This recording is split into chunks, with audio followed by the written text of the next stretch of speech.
अगर आपका blood pressure control में नहीं आ रहा है तो ज़रा इधर ध्यान दीजिए। प्रेशर क्रिएट होता है 2 चीज़ों से, या तो इन्फ्लेमेशन है बॉडी में और या तो वाटर होल्डिंग है। अब ये दोनों क्यों हैं, उसके बड़े कॉमन कॉमन कॉजेज़ होते हैं जिसको अक्सर हम इग्नोर कर देते हैं। जिसमें नंबर 1 पर है डिहाइड्रेशन, मोस्ट कॉमन और सबसे ज़्यादा इग्नोर होने वाला। अब जब आप पानी कम पीते हैं तो क्या होगा, ब्लड सर्कुलेशन प्रॉपर नहीं हो पाएगा, प्रेशर बढ़ेगा और हो जाएगा ब्लड प्रेशर। अगर आपको इसे आजमाना हो कि आपका डिहाइड्रेशन कहीं बीपी का कारण तो नहीं, तो आप बीपी मशीन लेकर बैठिए, चेक करिए, इसके बाद 2 ग्लास पानी पीजिए। आधे घंटे बाद फिर से आप अपनी बीपी चेक करिए और क्या अंतर आता है कमेंट में लिख दीजिएगा और आपको पता भी चल जाएगा। दूसरा है बाहर का खाना। जब बाहर का खाना खाते हैं तो उसमें ऑयल बहुत ज़्यादा होता है और ट्रांस फैट होता है, जैसा आप लोगों को पता है। दूसरा सॉल्ट, जब एक्सेसिव सॉल्ट है और एक्सेस फैट मिलता है तो ये क्या करता है? ये करता है आपके वाटर को होल्ड, क्योंकि नमक की टेंडेंसी है वाटर मॉलिक्यूल को पकड़ने की, तो वो पकड़ लेगा और आपका बीपी हाई कर देगा।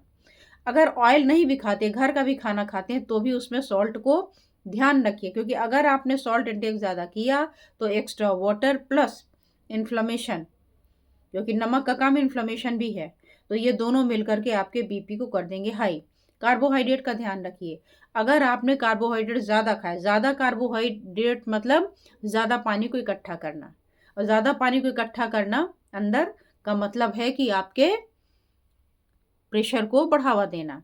तो आपको क्या करना है कि कार्बोहाइड्रेट कम खाना है। अगर आपने 10 टू 15% भी ऐसा कम कर लिया तो आप देखेंगे कि जो एक्सेसिव वाटर है वो फ्लश आउट हो जाएगा।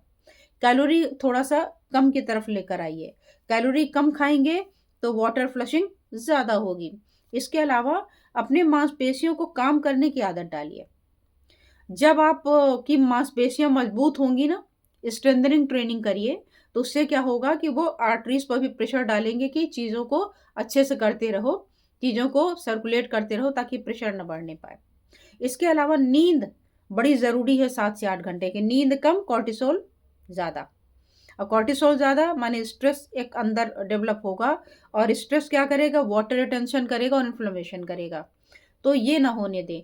और सबसे इम्पोर्टेंट है सेडेंटरी लाइफ़स्टाइल का त्याग कर दीजिए। जितना मूवमेंट होगा आपका उतना मूवमेंट होगा सर्कुलेशन का।